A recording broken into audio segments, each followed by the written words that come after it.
السلام علیکم ورحمۃ اللہ وبرکاتہ. حامدا ومصلیا اما بعد فاعوذ باللہ من الشیطان الرجیم. بسم اللہ الرحمن الرحیم. يا أيها الناس اتقوا ربكم الذي خلقكم من نفس واحدة وخلق منها زوجها وبث منهما رجالا كثيرا ونساء. وقال النبي صلى الله عليه وسلم الدنيا كلها متاع وخير متاع الدنيا المرأة الصالحة. وجود زن سے تصویر کائنات میں رنگ، وجود زن سے تصویر کائنات میں رنگ، اسی کے ساتھ سے تصویر کائنات میں سوچ دروں. معزز علماء کرام، ضیاء سامعین حضرات، مشرق و مربی اساتذہ کرام اور مدرس طلباء و طالبات، آج میری تقریر کا موضوع ہے اسلام میں عورت کا مقام و مرتبہ. معزز سامعین کرام، میری پیاری بہنوں، اسلام دنیا کا واحد اور مقدس مذہب ہے جس نے حیات انسانی کے کسی گوشے کو اکیلا نہیں چھوڑا بلکہ ہر جگہ رہنمائی کی. عبادت ہو یا سیاست، شادی ہو یا غم، مرنا ہو یا جینا، معاشرتی نظام ہو یا ازدواج البندش، گرلز کے ہر جگہ اسلام مکمل و منفرد حیثیت رکھتا ہے جس سے دیگر ادیان و مذاہب عاجز و قاصر ہے. صدر جلسہ، مذہب اسلام سے قبل بننا ہوئے انسان میں عورت کا کوئی خاص مقام نہ تھا. اگر تاریخ کے اوراق کو پلٹ کر دیکھیں تو پتہ چلتا ہے کہ روم، ایران، یونان اور اہل عرب میں عورت کو شیطان کی بیٹی اور برائی و بدی کا عکس سمجھا جاتا تھا. عورت خرید و فروخت کی عام بات تھی. نکاح و طلاق کا کوئی قانون نہ تھا بلکہ راہ چلتی عورت پر کپڑے کا ڈال دینا اس کو بیوی بنانے کے لیے کافی تھا. عورت سے اس قدر نفرت ہو گئی تھی کہ باپ نے سسنگ دیا اور بے رحمی کے ساتھ زمین میں زندہ درگور کر دیا. معاشرے میں عورت کی کوئی قدر و قیمت نہ تھی.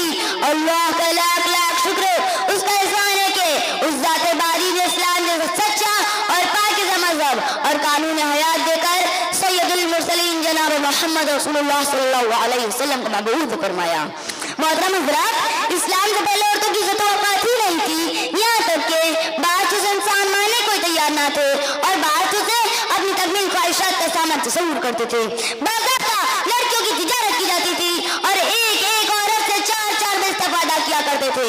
لڑکیوں کی پیدائش باعث ننگوار سمجھی جاتی تھی اور زچ کے وقت میں زندہ درگور کر دیا جاتا تھا. معاشرے میں عورت کی کوئی قدر و قیمت نہیں. قرآن نے وَإِذَا الْمَوْءُودَةُ سُئِلَتْ بِأَيِّ ذَنبٍ قُتِلَتْ میں اسی جرم کے اشارہ کیا. ملت اسلامیہ کے پاس بڑھو اور اسلام میں سب کہتے ہیں ضبط کی جاتے ہیں کہ اسلام عورتوں کی حق تلفی کرتا ہے. اسلام عورتوں کی آزادی کا دشمن اور ان کی ترقی کا راہ کروڑا ہے. اسی جیسے ہزاروں نعرے لگائے جاتے ہیں. حکومت و سیاست میں ان کی ریزرویشن کی وکالت کی جاتی ہے. ہر میدان عمل میں مردوں کی شانہ بشانہ چلنے کی ترجمانی کی جاتی ہے. مخلوط تعلیم پر زور دیا جاتا ہے. انہیں برسر عام اور لو پارکوں میں جانے کی آزادی کا مطالبہ کیا جاتا ہے. جن کے لازمی نتیجے کی بنا پر بے حیائی، عریانیت، جنسی استحصال، عصمت دری، اسقاط عمل اور جہیز کی بنا پر ستائی ہوئی لڑکیوں کی خودکشی کے معاملے لگاتار تیزی سے بڑھ رہے ہیں.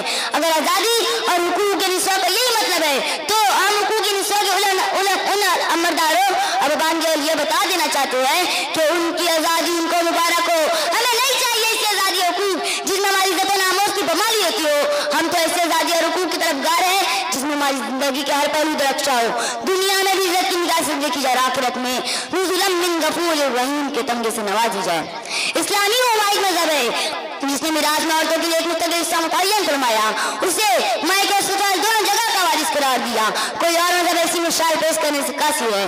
اسلام نے تو اس کے مقامی مرتبہ کو اتنا بلند کیا قاصر ہے.